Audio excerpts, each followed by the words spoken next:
are the most beneficent and the most merciful. I am Amna, Secretary Arts and Crafts.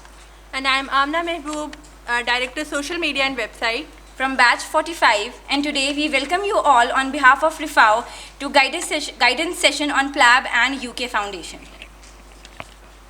On the grounds of charity begins at home, Rashida Iqbal Financial Aid Organization was started in 2009 by 36th batch of RMU as a means to help medical students monetarily and honor late biochemistry professor Ma'am Rashida Iqbal.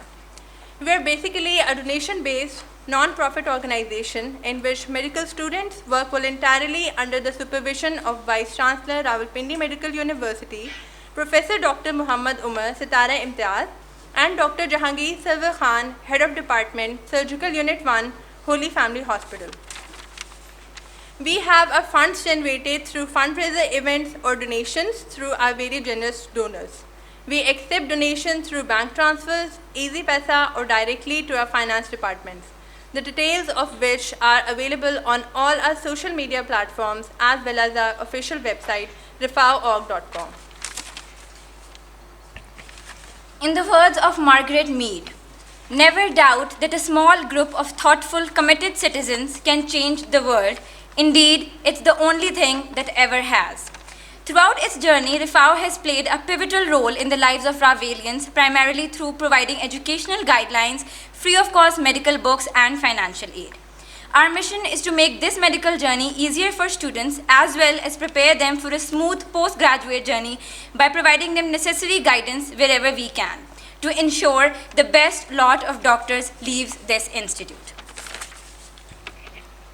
We would like to officially begin our today's event with the recitation of Holy Quran, for which I would like to invite Tayyib Rasool from Batch 47 to come on stage and recite a few verses for us.